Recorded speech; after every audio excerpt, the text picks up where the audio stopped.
हमारे शरीर में ऊर्जा का अथाह भंडार मौजूद है। यह संपूर्ण ऊर्जा शरीर के 7 चक्रों पर केंद्रित होती है। ये 7 चक्र भौतिक नहीं बल्कि सांकेतिक है, जो हमारे शरीर की संपूर्ण ऊर्जाओं को नियंत्रित करते हैं। एक तरह से आप कह सकते हैं कि हमारे शरीर के मुख्यतः 7 केंद्र बिंदु है।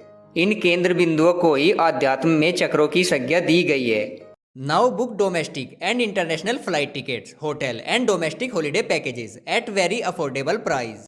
For booking and inquiry, please call on 9999281246 or email us at themaxtrip@outlook.com. The Max Trip Holidays, your trusted travel partner. ये 7 चक्र क्रमशः मूलाधार चक्र, स्वादिष्ठान चक्र, मणिपुर या नाभि चक्र, अनाहत चक्र, विशुद्धि चक्र, आज्ञा चक्र और सहस्त्रार चक्र है, जो शरीर के 7 अलग अलग हिस्सों में स्थित होते हैं। आइए विस्तार से इन सभी चक्रों के बारे में जानते हैं कि ये चक्र कहाँ होते हैं, इन्हें जागृत कैसे कर सकते हैं और इन चक्रों के जागृत होने पर हमारे शरीर और जीवन पर क्या प्रभाव पड़ते हैं। हमारे शरीर में जो पहला चक्र होता है वो होता है मूलाधार चक्र। यह चक्र गुदा और लिंग के बीच 4 पंखुड़ियों वाला आधार चक्र होता है। 99.9% लोगों की चेतना इसी चक्र पर अटकी रहती है और वे इसी चक्र में रहकर मर जाते हैं। जिनके जीवन में भोग, संभोग और निद्रा की प्रधानता है, उनकी ऊर्जा इसी चक्र के आसपास एकत्रित रहती है। इस चक्र का जो मूल मंत्र है वो है लम। मूलाधार चक्र जागृत करने की विधि। मनुष्य तब तक पशुवत है जब तक वह इस चक्र में जी रहा है। इसलिए भोग, निद्रा और संभोग पर संयम रखते हुए इस चक्र पर लगातार ध्यान लगाने से यह चक्र जागृत होने लगता है। इसको जागृत करने का दूसरा नियम भी है, यम और नियम का पालन करते हुए साक्षी भाव में रहना। मूलाधार चक्र का हमारे जीवन और शरीर पर प्रभाव। इस चक्र के जागृत होने पर व्यक्ति के भीतर वीरता, निर्भीकता और आनंद का भाव जागृत हो जाता है। सिद्धियां प्राप्त करने के लिए वीरता, निर्भीकता और जागरूकता का होना जरूरी है।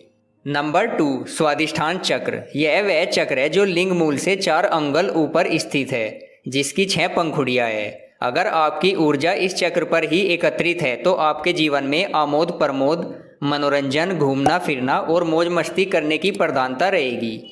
यह सब करते हुए ही आपका जीवन कब व्यतीत हो जाएगा आपको पता भी नहीं चलेगा और हाथ फिर भी खाली रह जाएंगे। स्वादिष्ठान चक्र का जो मूल मंत्र होता है वो होता है वम। इसे कैसे जागृत करें? जीवन में मनोरंजन जरूरी है, लेकिन मनोरंजन की आदत नहीं। मनोरंजन भी व्यक्ति की चेतना को बेहोशी में धकेलता है।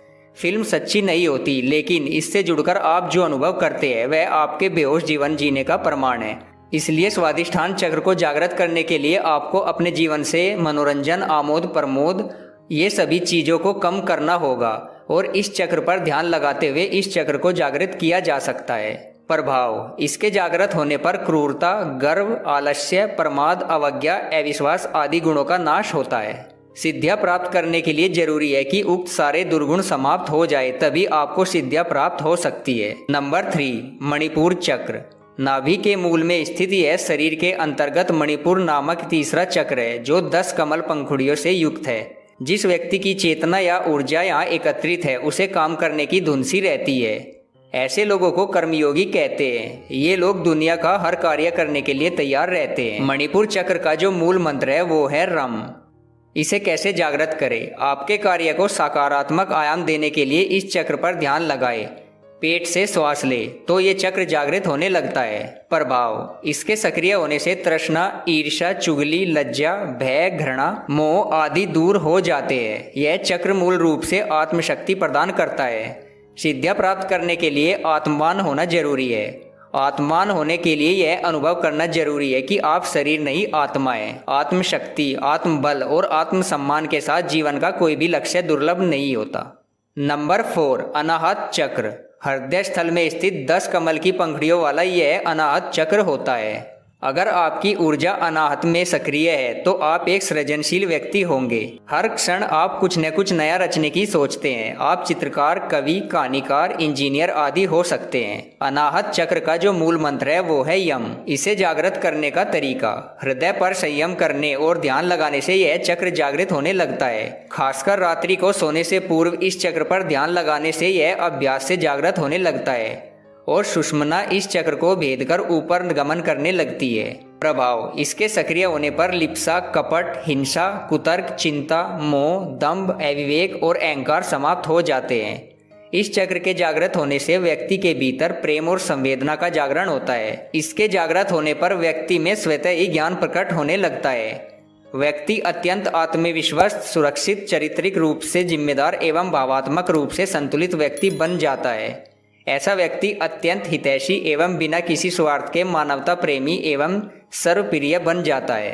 नंबर 5, विशुद्धि चक्र। कंठ में सरस्वती का स्थान है जहाँ विशुद्ध चक्र है और जो 16 पंखुड़ियों वाला है। सामान्य तौर पर यदि आपकी ऊर्जा इस चक्र के आसपास एकत्रित है तो आप अति शक्तिशाली होंगे। विशुद्धि चक्र का जो मूल मंत्र है वो है हम। इसे जागृत कैसे करें? कंठ में संयम करने और ध्यान लगाने से यह चक्र जागृत होने लगता है। प्रभाव, इसके जागृत होने पर 16 कलाओं और 16 विभूतियों का ज्ञान हो जाता है। इसके जागृत होने से जहाँ भूख और प्यास को रोका जा सकता है वही मौसम के प्रभावों को भी रोका जा सकता है। नंबर 6, आज्ञा चक्र। भूमध्य यानी दोनों आंखों के बीच भ्रुकुटी में आज्ञा चक्र है। सामान्य तौर पर जिस व्यक्ति की ऊर्जा यहाँ ज़्यादा सक्रिय है तो ऐसा व्यक्ति बौद्धिक रूप से संपन्न, संवेदनशील और तेज दिमाग का बन जाता है, लेकिन वह सब कुछ जानने के बावजूद मौन रहता है। इसे बौद्धिक सिद्धि कहते हैं। आज्ञा चक्र का जो मूल मंत्र है वो है ऊ। इसे जागृत कैसे करें? भ्रुकुटी के मध्य ध्यान लगाते हुए साक्षी भाव में रहने से यह चक्र जागृत होने लगता है। प्रभाव, यहाँ अपार शक्तियाँ और सिद्धियाँ निवास करती है। इस आज्ञा चक्र का जागरण होने से सभी शक्तियाँ जाग पड़ती है और व्यक्ति सिद्ध पुरुष बन जाता है। नंबर 7, सहस्त्रार चक्र। सहस्त्रार चक्र की स्थिति मस्तिष्क के मध्य भाग में है, अर्थात जहाँ चोटी रखते हैं। यदि व्यक्ति यम नियम का पालन करते हुए यहाँ तक पहुँच गया है तो वह आनंदमय शरीर में स्थित हो गया है। ऐसे व्यक्ति को संसार, संन्यास और सिद्धियों से कोई मतलब नहीं रहता। सहस्त्रार चक्र का जो मूल मंत्र है वो है ओम। इसे जागृत कैसे करें? मूलाधार से होते हुए ही सहस्त्रार तक पहुंचा जा सकता है। लगातार ध्यान करते रहने से यह चक्र जागृत हो जाता है और व्यक्ति परमहंस के पद को प्राप्त कर लेता है। प्रभाव, शरीर संरचना में इस स्थान पर अनेक महत्वपूर्ण विद्युतीय और जैविकीय विद्युत का संग्रह है, यानी मोक्ष का द्वार है। इस चक्र के जागृत होने से मनुष्य जीवन मरण के चक्र से मुक्त हो जाता है और उसे मोक्ष की प्राप्ति होती है। बहुत से सिद्ध पुरुष ये भी कहते हैं कि अगर आप एक एक करके अपने सभी चक्रों को जागृत करते हैं तो इसमें पता नहीं कितना समय लग जाएगा। आपका पूरा जीवन काल भी लग सकता है और एक से ज़्यादा जीवन काल भी लग सकते हैं।